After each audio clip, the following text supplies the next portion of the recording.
What are the opportunities for veterans? Where should they be focused? Or how do they, if anybody's out there listening, how do they get involved and where do you think the opportunities are? Wow, another great question. Because I'm thinking of friends of mine who have retired from the military. Matter of fact, my friend Gilbert, I was telling you about from the Special Forces. He retired as a Special Forces commander. His skill set doesn't really translate well into. So I was fortunate enough to get out of the military, and then I was even in the reserves for a while at a younger age, and then I was in law school as I finished up reserves, and so my path was a bit more organic. I finished law school, and I started looking for a job. But I would just say that be open to you have to stay learning. Find something that you're interested in, that you're passionate in, and then just take the deep dive. You're going to have to be willing to maybe look at more entry level position. Sure. You may have been a commander and had all these hundreds or thousands of people, but under you. But you might have to humble yourself a little so that you can learn.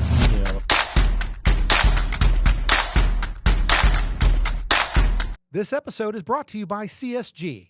CSG's SaaS solutions optimize every step of the tolling journey, from billing and payments to customer engagement, helping agencies maximize revenue through smarter, more integrated experiences.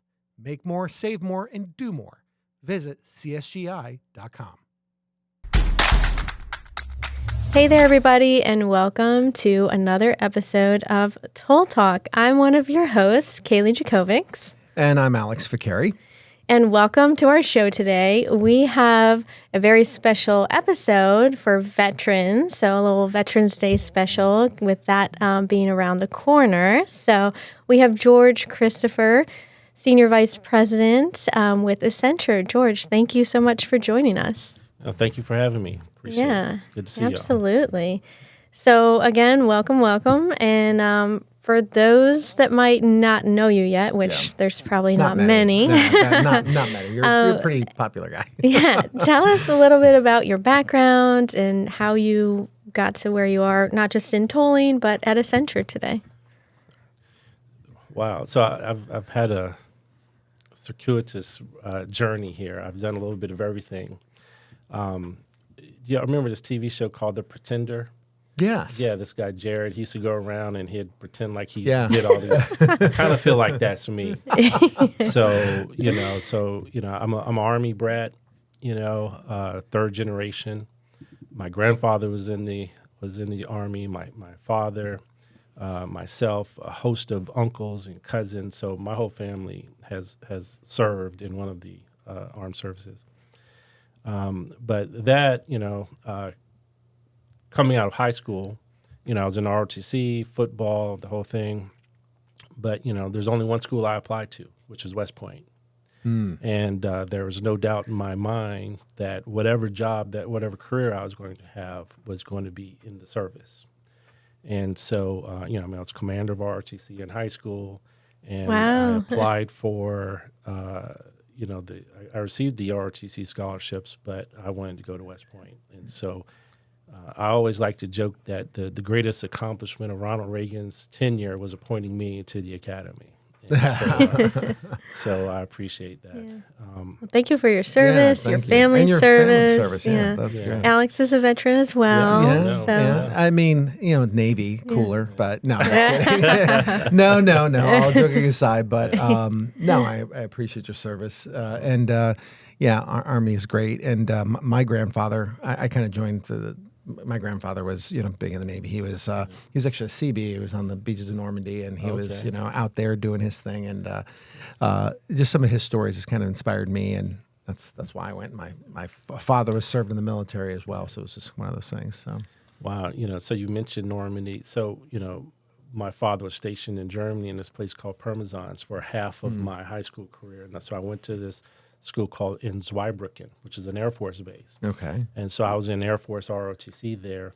And so we would take field trips to France, and Normandy was one of our field trips. Yeah, we got to go to see what the beaches look like. I mean, it was it was quite the experience. Yeah. Wow. Yeah. Well, I think it's great that, I definitely want to, acknowledge, for the veterans, because as we are close to Veterans Day here, and I know, and some of our viewers probably know, but veterans are one of the only groups that really volunteer to say, I'll sign up for the unknown, right? Yeah. And we don't know where this is going to take us. We don't know what we're going to give, and we give a lot, Yeah. but it's a very noble thing to do. And I think it's, like times like this, it's really great to, be with a fellow veteran and say, Yeah. hey, this is thank you to everybody, all the Yes, veterans that served thank out you. there as well. Absolutely. And there's a lot in IVTTA, like Wayne Reed from Atkins and Ron Fagan. Yeah. So, I've met several others. So, we're I honestly signing up for tolling is a bit of the unknown too, because you don't learn it. Everyone I've ever spoken to just kind of falls into it. Yep. There's no books on it. There's no classes on it, and it's Into the unknown. It's into the Yeah. unknown. So, Well, with Veterans Day around the corner, can you tell us a little bit about what that means to you, what that special day means? well, honestly, it's just a time for reflection. I have a lot of my friends and classmates who've done some tremendous things in the military that I did not have to do. One of my first roommates at the academy ended up retiring as a full colonel and was commander of special forces at Fort Bragg. Oh, okay. And so, like, I've just talking to him about some of the stuff that he's had to do and live through. Right. It's it's crazy. When you look at like Black Hawk Down and some of these movies, Yeah. there's West Pointers that were in my class who were part of those incidents. Oh, wow. And so, my father, when I was in school there, it was the first Desert Storm. And, I remember, we had to write letters, and sending, CDs to my dad. What's that? No, I'm kidding. Yeah, I know, exactly. He's like, I was like, Dad, you're at war. What do you need a CD for? But Yeah. it's it's just time. My grandfather was in the Korean War. I'm not sure that if he was in World War II. He may have been. I know I've had family who were in World War II, but I know World War II, Korean, Vietnam. All of the, Middle Eastern events over the past 20 years or so. Oh, wow. People serve, they do what they have to do, and then they come back and try to figure out how to live. Yeah. Yeah. So, but we'd all do it again. And, I joined, because I wanted to, I figured that one day we'd have to fight Russia or China. Yeah. I didn't even think about the Middle East or having to go to South America or Africa or some of these places that the soldiers have had to go to. And so, the world's really evolved from the Cold War from when I was growing up to today's time. So, Right. Wow. Alex, Go ahead. before we get into learning about Accenture and other things, because you are a veteran, what does Veterans Day mean to you? It's everybody would say to you, like and I meant it when I said it to George here, thank you for your service, and people thank you for your service. It's one of those things that's it's almost kind of awkward, because you're like, you appreciate the compliment. You do. You really do, the acknowledgement, but it was just kind of that was my duty. Right. It's like you don't have to. That's not thank why me for you got being a into hero. it. Yeah, yeah. Like not that I was hero per se, but my point is, don't look at it like that. It was our duty. It was honored.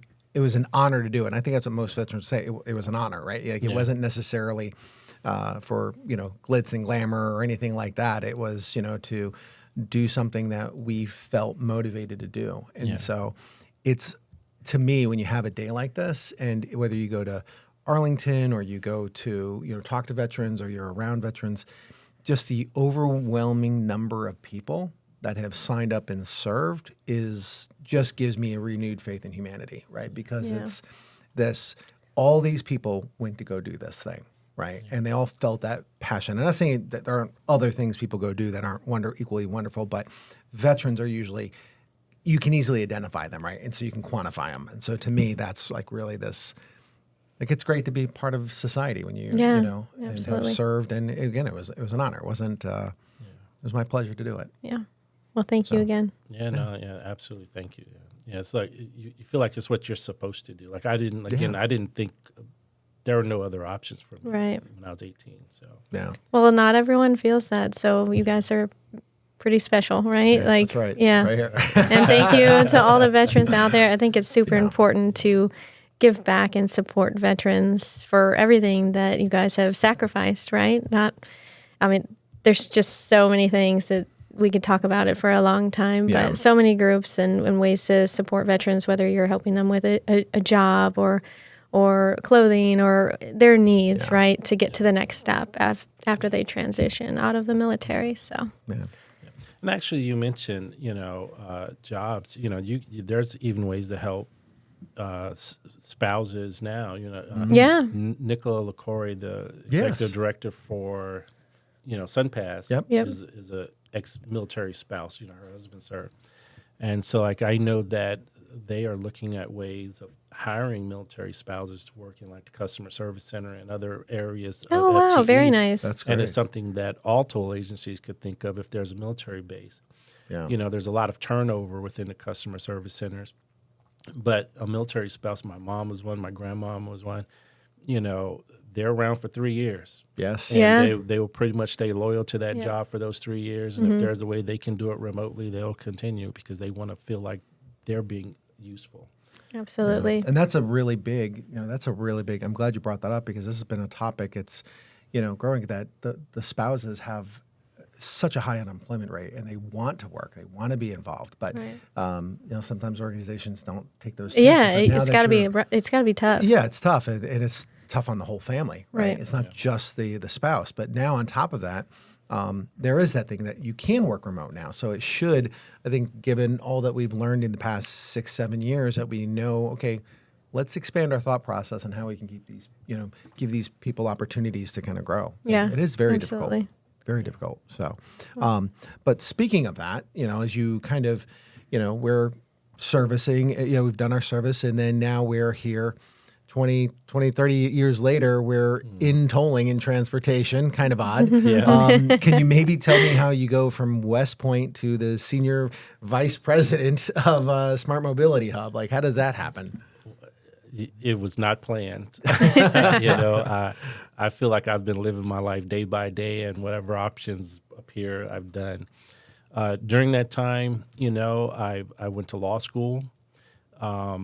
I worked in New York in the finance industry for a Okay. few years. I've been an adjunct professor at both Hampton University and Virginia State University. I can see that. But And I'm not made for teaching. I Okay. can tell you that. So I applaud those teachers. Yeah. Yeah. Those students were coming into my classroom, texting and looking down and not paying attention. I was about to go nuts, but that's another story.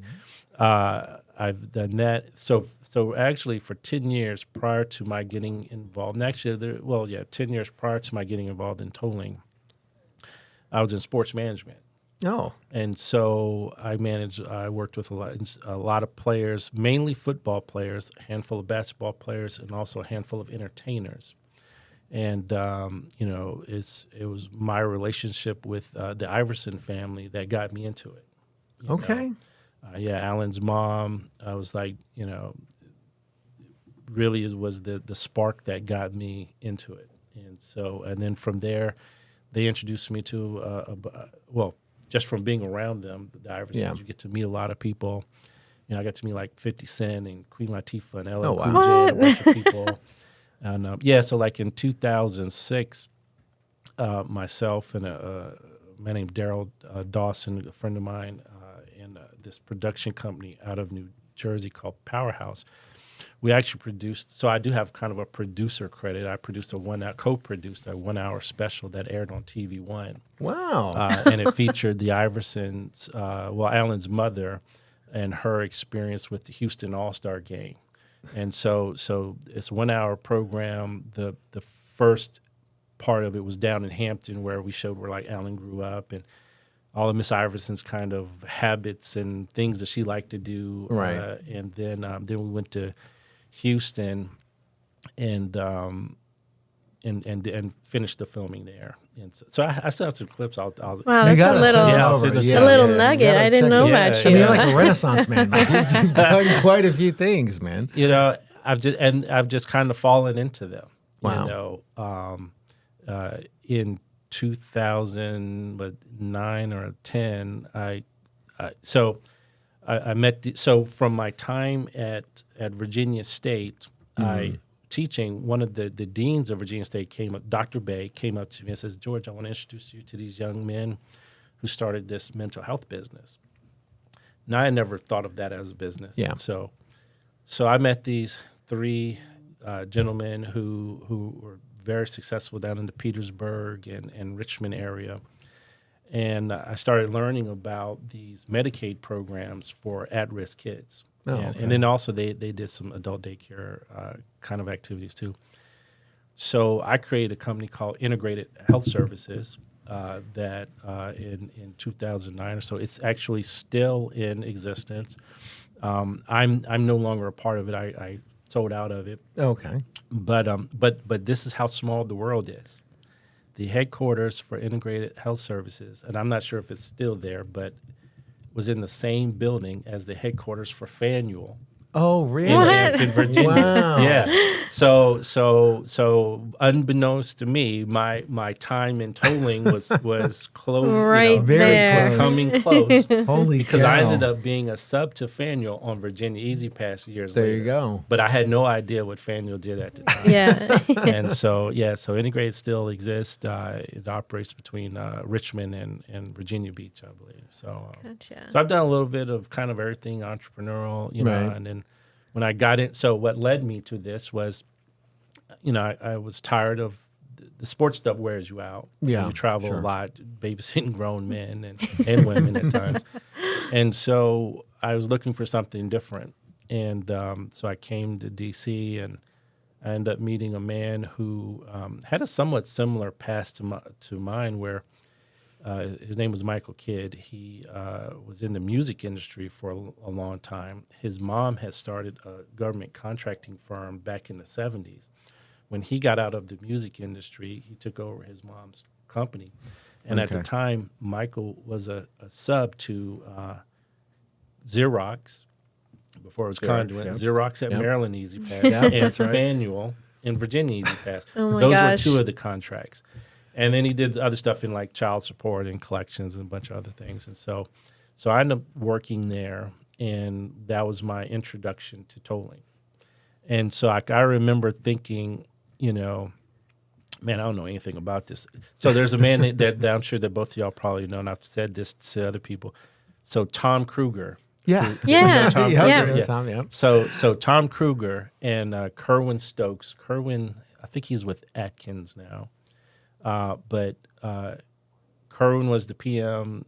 Tom was his deputy at the time. They were my first meeting ever in tolling at the customer service center in Baltimore. Oh, Okay. nice. And so like, I remember sitting there with my notes, and they were talking all these tolling terms, and I was just nodding my head, had You're like, I no know. idea what they were talking about. Yeah, yeah. And I was just nodding my head, writing, taking notes. Fortunately, there was two other people with me from the company that did know, but I had no clue. And so like, I remember going back, like I started looking online for like books or class. I was even like, look, community college, Maryland. You know, I was looking up. There's nowhere to learn tolling. Yeah. Right. And so, well, now Marty Stone has a really good video series on that you can see on the IBTTA website, where he kind of teaches tolling 101. Great. But for like the first 3 or 4 years of my existence in tolling, I had no clue. Yeah. But we were getting the job done, you know. So we were doing the print mail and fulfillment for Maryland, and then in Virginia we had 125 or 50 or so people, staff doing image review, call center, and all that. Oh, wow. So you know we got that done. So my upbringing in tolling started off on the customer service side in print mail fulfillment. And so, what I learned after a while, probably 2015, 16 or so, is you have to be involved in IBTTA. Yeah, absolutely. That Absolutely. is it. That is it. And so I started joining some of the planning committees and listening. Okay. And probably for like the first 3 years, I never spoke because I didn't know anything. I didn't want to embarrass myself, And so, and then I remember, was it Chris Tomlinson or Sam? I can't remember who was the president. I think it was Chris, but we started the Emerging Tech Committee. And so I joined that, and James Hoffman was the chair, and Jeff Daly was at CTRMA at the time. James is at North Texas. Right. So they were kind of the two main people who were, running the Emerging Tech Committee. And so I would just sit and listen. Yeah. And so then started my involvement at IBTTA and coming to conferences and stuff like that. You're involved in a lot now. Yeah, it's like my, I tell Wanda I need to send them an invoice. It's like, I spent a significant amount of time there. Yeah. Now I'm on the board of the foundation. Yeah. I'm co-chair with Rafael Hernandez of the AIML subcommittee. And, in the past, I've been a co-chair on one of the DEI committees for recognition. So over the past few years, I know that, when we spoke, we talked about scholarships and all that. We've given away, a lot of scholarships and tried to help a lot of people. So that's great. No, I think that's fantastic. And I mean, what a path, but I think all that experience, all those industries, serving in the military, getting all that exposure has kind of prepped you to be here, right? And serving, leading, doing what you do at Accenture. And I mean, that's an exciting path, man. You never know where it's going to take you. No, you don't. You don't. I've been here for 6 months. So, it's been a learning curve. It's different. Sure. Right. So sure. I've worked as a sub. Well, I worked with my prior firm. Right. Accenture's totally different.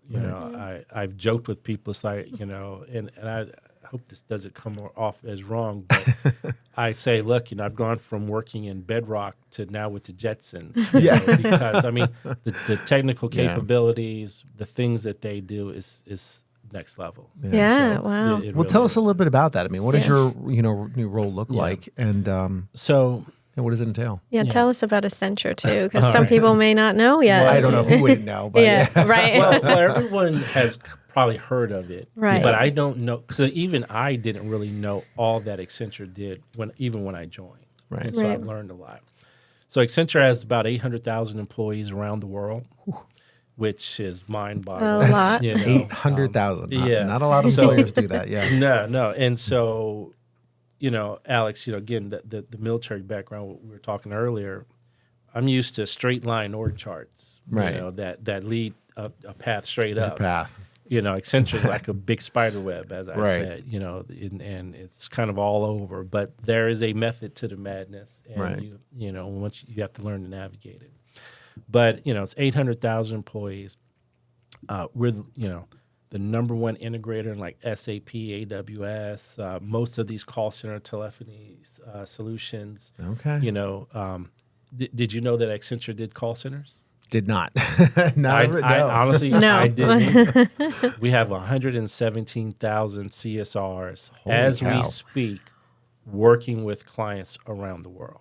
Oh my Wow. gosh. There's over 1,500 consultants, my peers and colleagues, who all they do is focus on call center transformations. In the past 5 years, they've done over 500. Wow. Out of never- 500. Over 500 call center transformations in the past 5 years. And I had no idea. So this year was the first year where we had a booth at IBTTA. Well, Accenture had a booth. Yeah. And so when I was thinking about joining Accenture, I went and had dinner in the Dallas conference. With, sure. Sid Edmonds, who's my boss, and then Peter Ousley. So those were the only two people at Accenture that I knew before I joined. Yeah. When I went and had dinner with them in Dallas, like 15, 20 people showed up.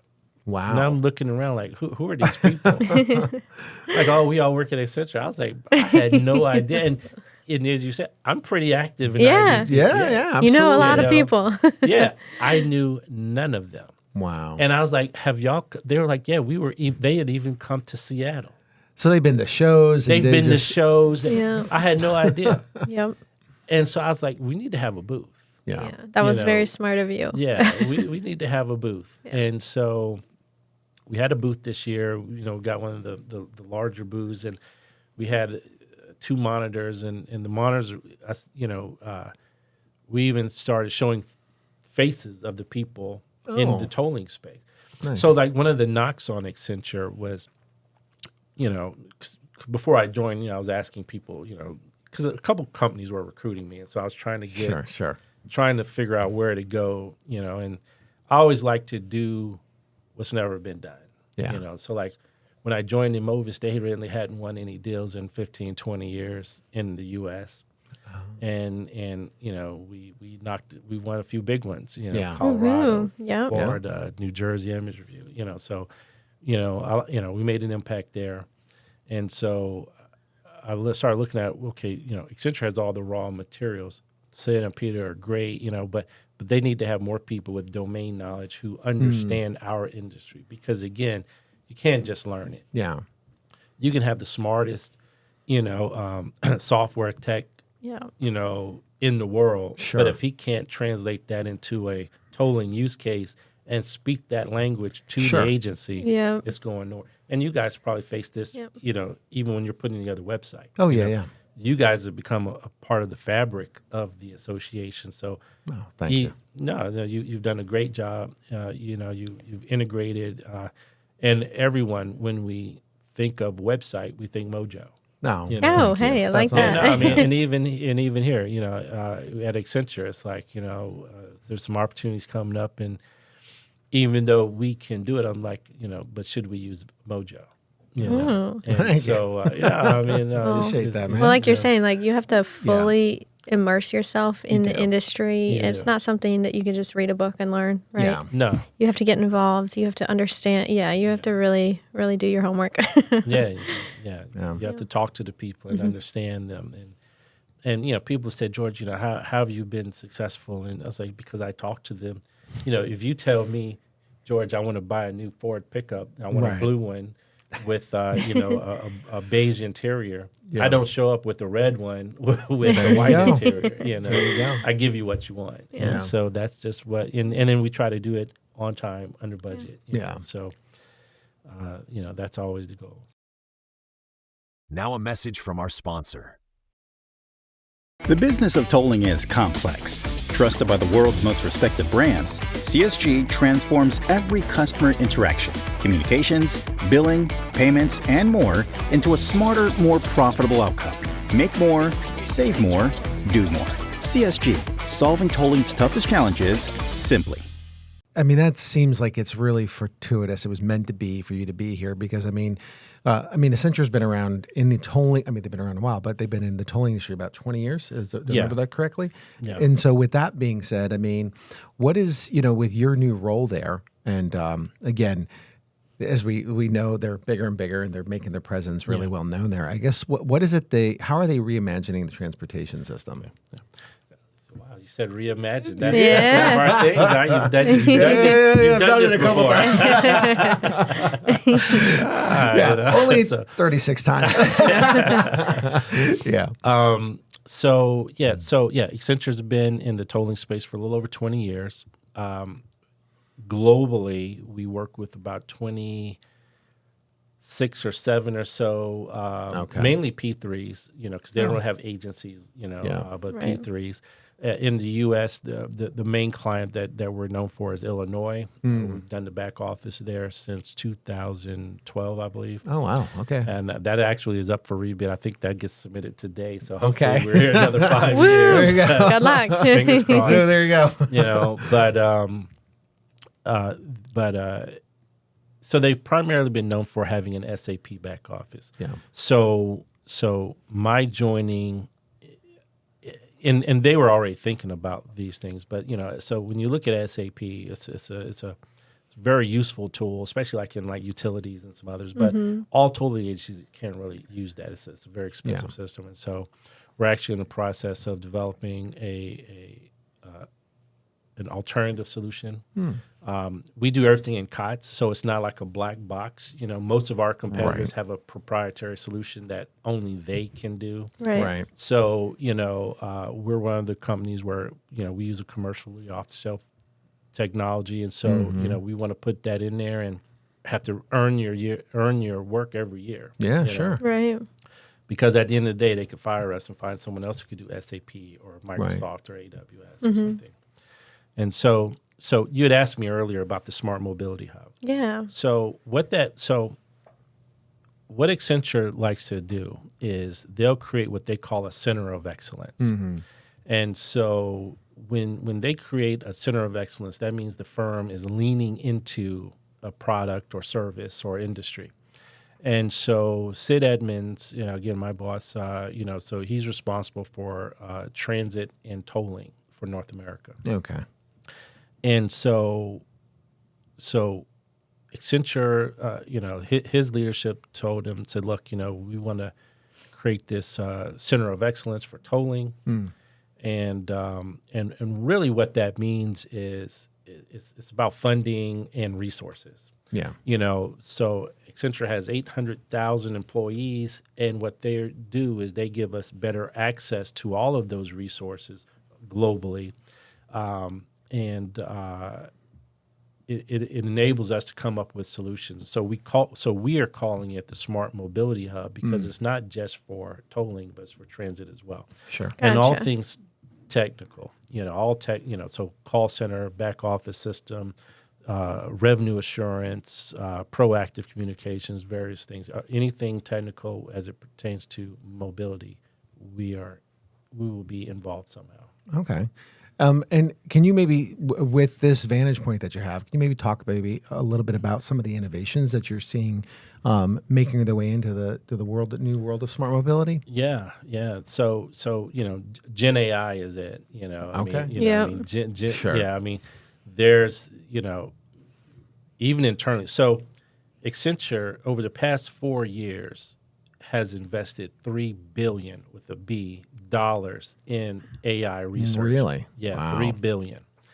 And so that's both for internal use and external for clients. We've hired about 80,000 people. So out of that 800,000, 80,000 of them are strictly for AI. 10% of your workforce. 10% of the Wow. workforce is for artificial intelligence. Wow. And so, so honestly, like earlier when I joked, like I feel like I've I left was from just the going to say that. Flintstones, The Jetsons, you're There. there. No, I'm serious. Like even just my onboarding process. Wow. Yeah. Simple things like my laptop. Yeah. I can go to any Accenture office in the world, just open up my laptop, and I'm logged into the system. I'm not asking What? what's the password, Yeah. which network do I Connecting, need to join. Any, so, I mean, and simple things like that are just, it's convenient. Yeah. There's Yeah, absolutely. efficiencies and They're there's, very- I mean, Well, that gives you, not just with that, but many other things that you're doing, that competitive advantage. Oh, yeah, that's a teeny tiny. We have agentic agents for training. nice. Agentic. So really, what I think is going to transform the industry over the next couple of years are agentic customer service agents. Yeah. I've spoken to agents, in these test environments that sound like we're talking, and it'll say, Fantastic. George, somehow it'll tell. I'm in Glen Yeah. Burnie, Maryland. Yeah. Right. Oh, George, hey, it's going to rain at 2:00 today Yeah. or something, or Don't forget your umbrella. Yeah. or hey, Alex mentioned he was in the Navy, and you were in the Army. Did you know the Army Navy game is going to be in Baltimore this year? I mean, it's So cool. It's scary. Yeah. cool. Yeah.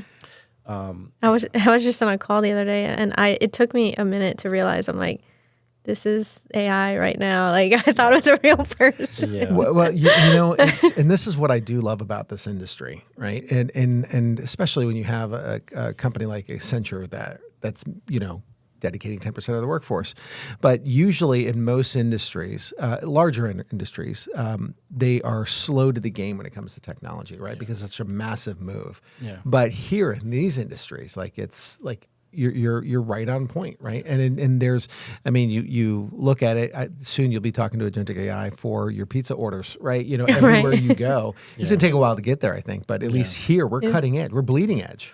Well, so yeah, we are in the sense that our executives and people are talking about this years before it gets implemented, because then then the process is the slow procurement cycle. Yes. You know, and I'm sure all of us have we all faced know that. You know. Yep. I mean, you know, these are 5 and 10-year deals, Yep. and so you're waiting for that next one to come. Now, 2026 should be pretty active. Yeah. You know, but yeah, so we have some very smart people who, again, that's where the IBTTA committees come in. Sure. We're talking about the technology.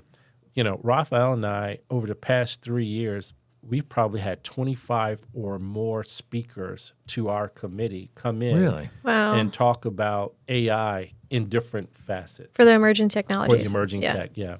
So that's one thing, you know, we've tried to do is you know, we have probably about 105 people technically registered in our subcommittee right now. Okay. We started off around 40 or 50. But every month we try to bring in a speaker from even outside, where the University of Maryland. We've had professors, you know, they come in, they speak about what they're doing in AI and ML. So Okay. That's great. I have a question. I guess with the data and technology that you're seeing, like, how is it making transportation systems safer, you know, smarter, more sustainable? yeah, you know, it's a great question. Honestly, it's about the data and the access to data, faster, more precise. You know, if you can, you know, determine where, you know, let's say I think about, I took exit, was it 4, I think, to get here off of the road. Right. You know, so like, let's say if exit 4, you know, if the data shows that there's a lot of crashes there, you know, a lot of incidents, so to speak. Yeah. Right. You know, the AI can help identify that, and the people, you know, meaning the agency has the ability to do studies faster and determine what the causes are. You know, there's AI now that where even from your cell phone you can just have your phone on your dashboard, and so in the past, you know, the maintenance workers would have to drive in their truck and just, okay, mile marker, you know, 1.2, you know, pothole, you know, and they keep driving. They're making these annotations to say, you know, there's a pothole or damage to the road. Now they can just drive, and cameras pick that up. Detects it. Yeah.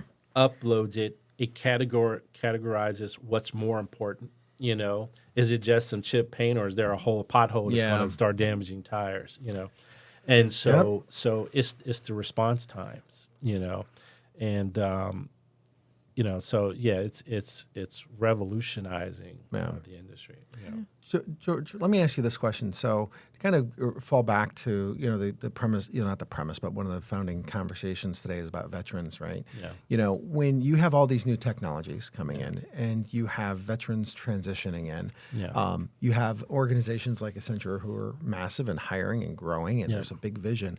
You know, what are the opportunities for veterans? Where should they be focused, or how do they, you know, if anybody's out there listening, you know, how do they get involved, and where do you think the opportunities are? Wow, another great question, because you know, I'm thinking of friends of mine who have retired from the military. As a matter of fact, my friend Gilbert, I was telling you about, from the Special Forces. He retired as a Special Forces commander. His skill set doesn't really translate well into you know. So I was fortunate enough to get out of the military, and then, you know, I was even in the reserves for a while at a younger age, and then you know, I was in law school as I finished up reserves, and so my path was a bit more organic. I finished law school, and I started looking for jobs. You know, but I would just say that, you know,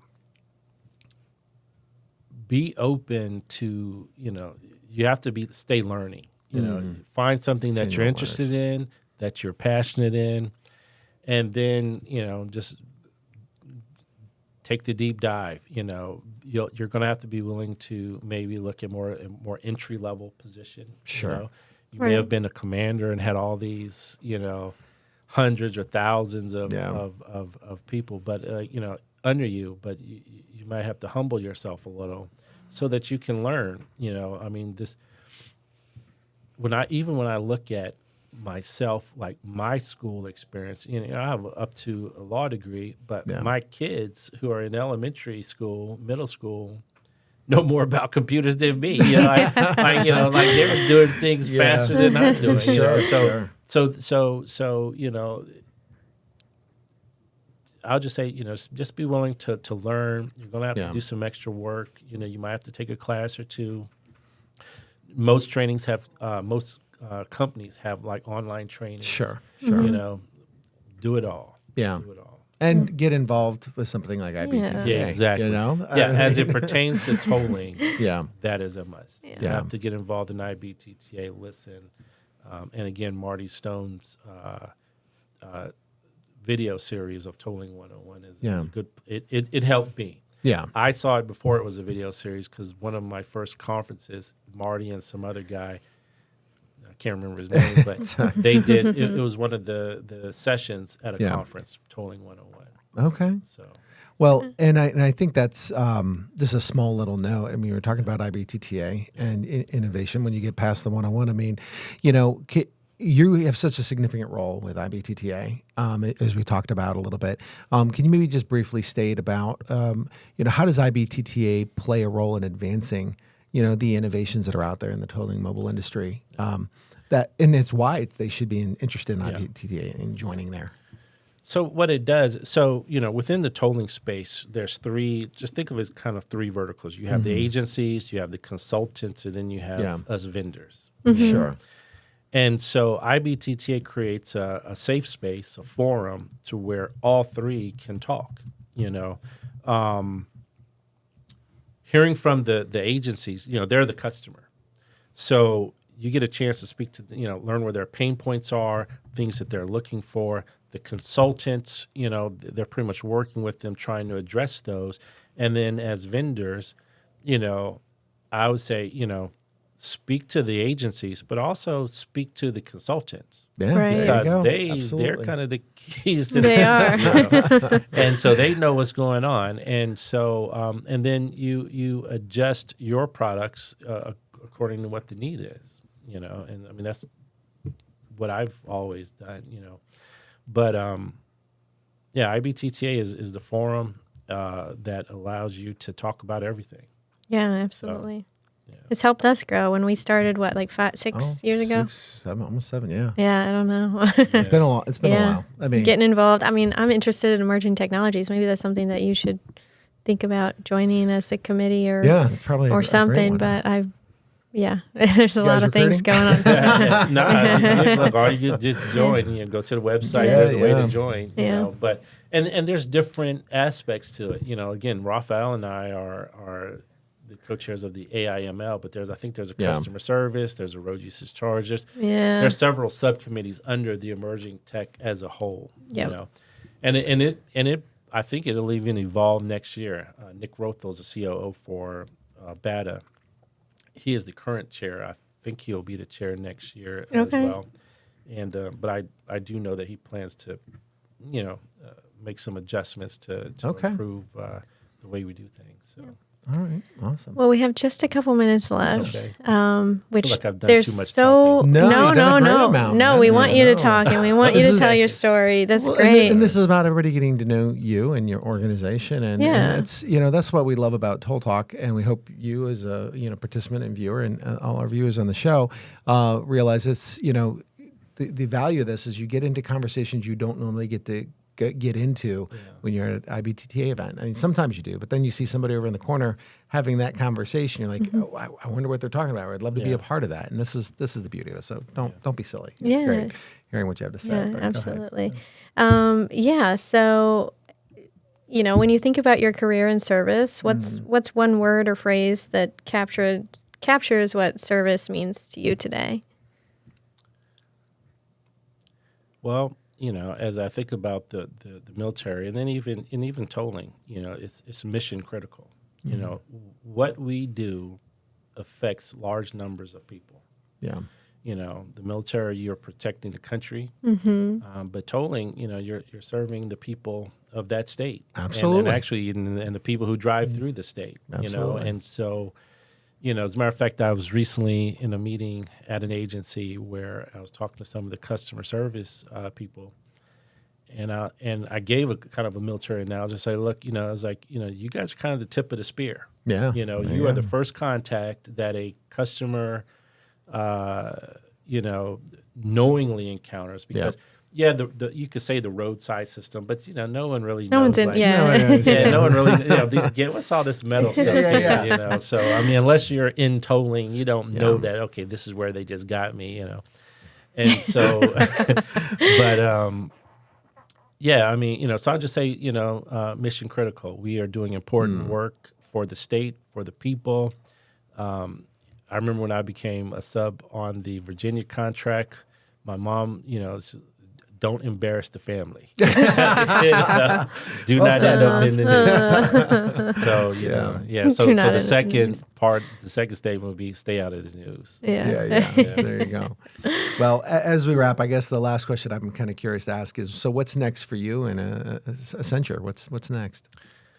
We're going to continue to grow. We're creating new products, and we're going to expand in North America. It's a focus. We have leadership focus and support, and we have the tools. And we'll see. We're going to be out there, swinging with everyone else, and try to grow the business. Yeah. Well, they have you now here to represent and get some work done. So I'm excited to see what happens. Thank you. Thank you. There's some super smart people. I think everyone there is smarter than me. I just happen to know people in tolling. So, we'll make the connection. Yeah. So You'll be making big waves in the next year, I'm sure. We're hoping. Yeah. We're hoping. Fingers crossed. Yeah. Well, there's so many things that we wanted to talk about today that we didn't get to. So we might have to have maybe a part two or something. That'd be a good idea. Thank you so much for joining us today. It was a thank pleasure. And again, for your service and to And yours. Absolutely. all the veterans out there. So. It was an honor, right? Yeah. It was. It's an honor and duty. Yeah. What we're supposed to do. That's right. Yeah, That's absolutely. right. Well, we definitely want to thank you so much for joining us on this episode of Toll Talk. A very special episode to myself and George and the rest of the veterans out there. And it's not always about tolling, but we definitely love tolling and transportation. But we definitely hope you'll join us again. And to all of our veterans out there, happy Veterans Day. Those who have served, we thank you for everything you've done. And for all our tolling fans and engineers, road workers, everybody out there that helps make the roadways safe. Thanks for watching, and we catch you next time.